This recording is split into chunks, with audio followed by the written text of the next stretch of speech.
स्वागत है बच्चों हिंदी कक्षा की ई पाठशाला में। आज की कक्षा में बच्चों हम भाषा अभ्यास के अंतर्गत पाठ 6 पहली बारिश के माध्यम से सामान्य व्याकरण ज्ञान प्राप्त करेंगे। तो आइए शुरू करते हैं। पहला प्रश्न है, दिए गए चित्र के आधार पर लिखिए कि कौन क्या कर रहा है ना। तो बच्चों ये तो बहुत ही सरल है। आपको चित्र देखना है और चित्र के आधार पर उत्तर देना है। चित्र में राजमिस्त्री क्या कर रहा है? तो बच्चों दिख रहा है आपको राजमिस्त्री दीवार बना रहा है। गाय क्या कर रही है? गाय पेड़ के नीचे बैठकर घास चबा रही है। झबरू कुत्ता क्या कर रहा है? झबरू कुत्ता सो रहा है। अम्मा अम्मा बाजार जा रही है। तो बच्चों इस प्रश्न के माध्यम से हमें यह ज्ञात हो रहा है, हमें यह पता चल रहा है कि काम हो रहा है ना। काम यानी क्रिया, कार्य, है ना। कोई कार्य हो रहा है। इस बात इन चित्र के माध्यम से हमको यह पता चल रहा है। इन वाक्यों के माध्यम से भी हमें यह पता चल रहा है कि कार्य हो रहा है। तो स्पष्ट है बच्चों कि जिन शब्दों से कार्य के होने या करने का पता चले वो शब्द क्या कहलाते हैं? क्रिया वाले शब्द, है ना। तो आपने जाना कि क्रिया वाले शब्द किसे कहते हैं। चलिए अब इसी के आधार पर आपका दूसरा प्रश्न है, पाठ पहली बारिश में से कोई 3 क्रिया शब्द छांट कर लिखिए। तो आपको अपना पाठ पढ़ना है। पाठ पढ़ने के बाद आपको ढूंढ कर लिखना है कि कौन कौन से क्रिया वाले यानी काम वाले शब्द हैं। तो मैंने ढूंढ के यहाँ पे लिखे हैं, चबा रही है, सो रहा है, आ रही है ना। चलिए आगे बढ़ते हैं। नीचे दिए गए प्राणियों को अपनी पसंद का कोई नाम दीजिए। अब बच्चों आपको क्या करना है? आपको प्राणी दे रखे हैं, आपको अपनी इच्छा अनुसार उन्हें कोई नाम देना है। चलिए जैसे कुत्ता, कुत्ते का नाम हम कुछ भी रख सकते हैं। मैंने रखा है यहाँ पे कालू, है ना। चाची, चाची आप कुछ भी रख सकते हैं। चाची का नाम शोभा, है ना।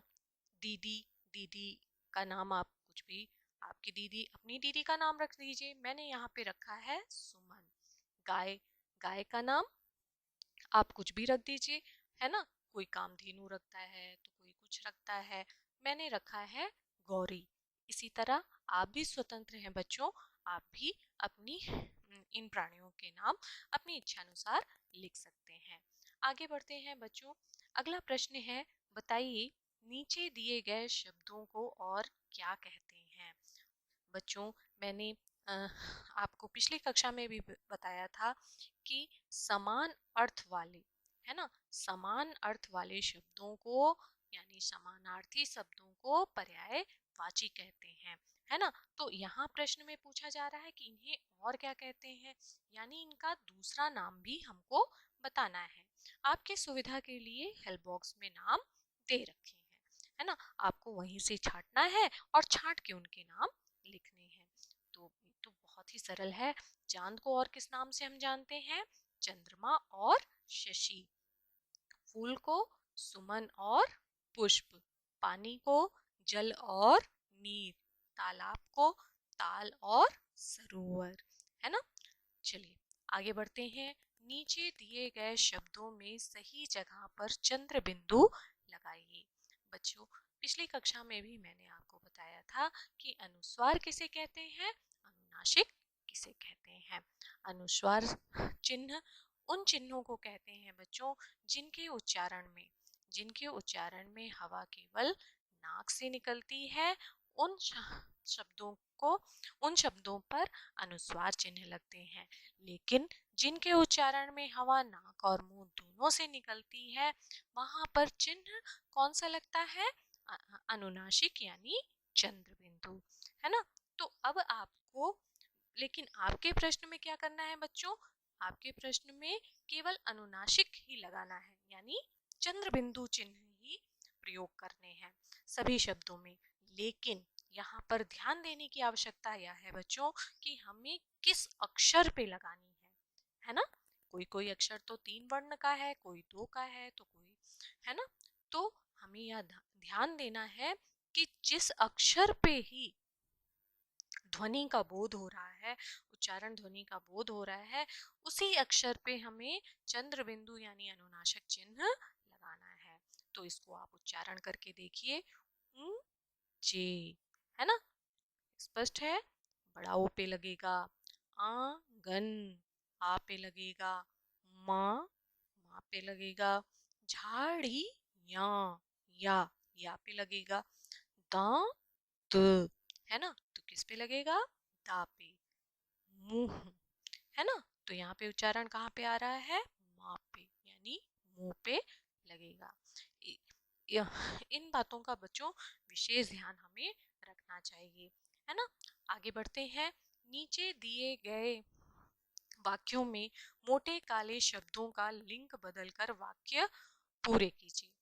लिंग बच्चों, लिंग मैंने पिछली कक्षा में भी बताया था आपको कि जिस संज्ञा शब्द से उसके स्त्री या पुरुष जाति होने का बोध हो उसे लिंग कहते हैं। अब आपको यहाँ पे रिक्त स्थान में आपको मोटे काले अक्षर जो हैं उनका लिंग बदलकर लिखना है। तो शुरू करते हैं। चूहा कागज उतर रहा था और डैश उस पर झपट रही थी। तो चूहा का अपोजिट क्या होगा बच्चों, चूहिया, है ना। चूहा का विपरीत लिंग क्या होगा, चूहिया। चलिए, गाय घास खाकर रही थी और डैश खड़ा था।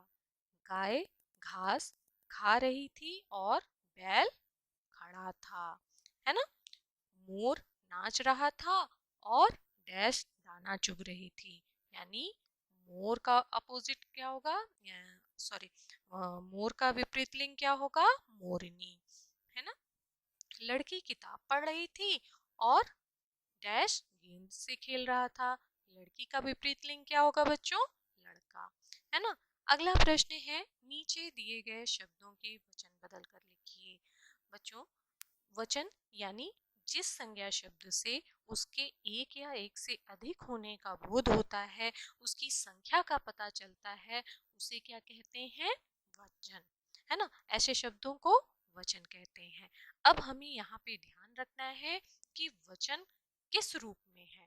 अगर एक वचन में होगा तो उत्तर हमें बहुवचन में देना है, और अगर बहुवचन में होगा प्रश्न तो हमें उत्तर किस में देना होगा, एक वचन में। बहुवचन यानी संज्ञा शब्द से जिसका एक से अधिक होने का बोध हो उसे बहुवचन, और संज्ञा शब्द से जिसके एक होने का बोध हो उसे एक वचन कहते हैं।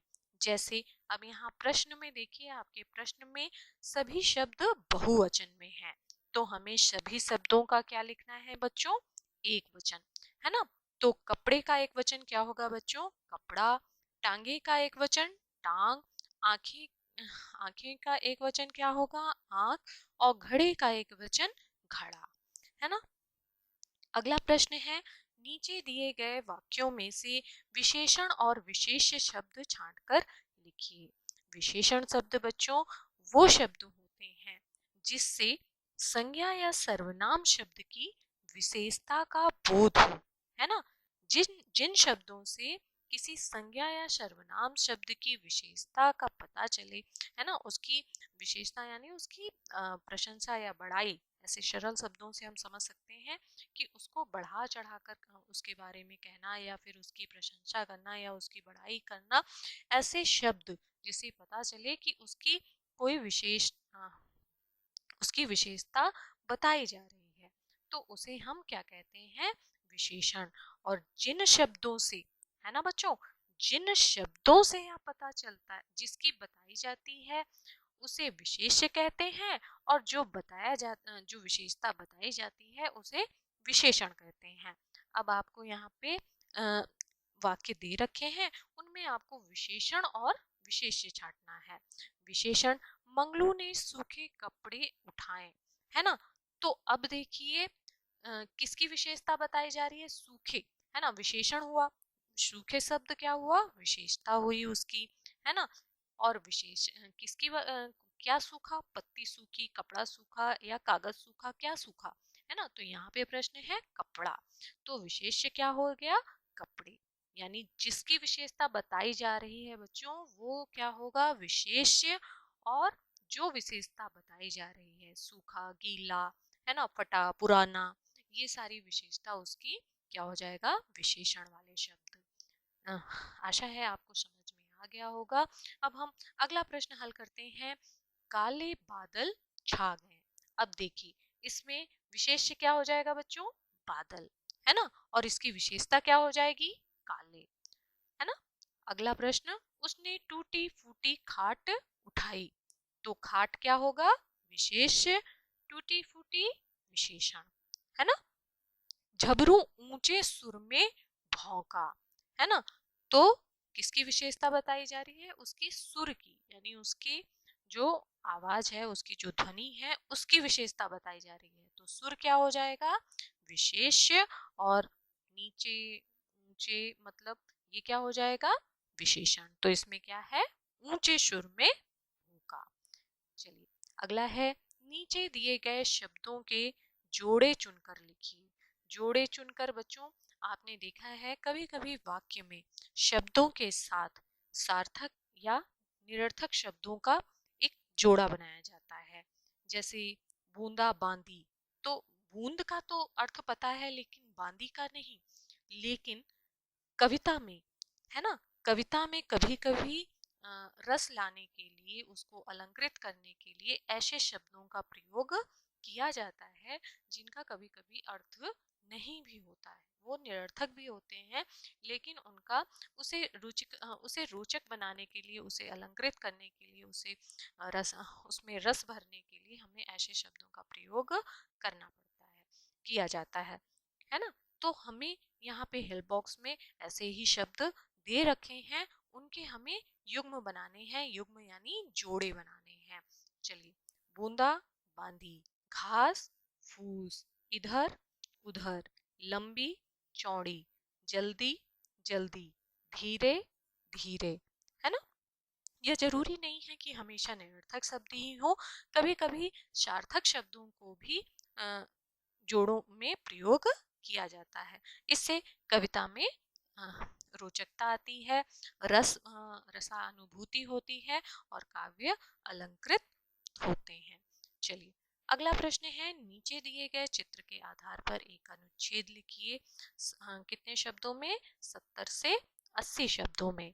बच्चों ये तो आपको खुद करना है, लेकिन मैंने यहाँ आपकी सहायता के लिए दे रखा है। लेकिन आपसे निवेदन है कि आप चित्र देखिए और चित्र के अनुसार खुद ही वाक्य का निर्माण करिए। तो बच्चों इस तरह से मैंने आपके समस्त अभ्यास कार्य करा दिए हैं। आशा है आपको समझ में आ गया होगा। आज की कक्षा में बस इतना ही। धन्यवाद।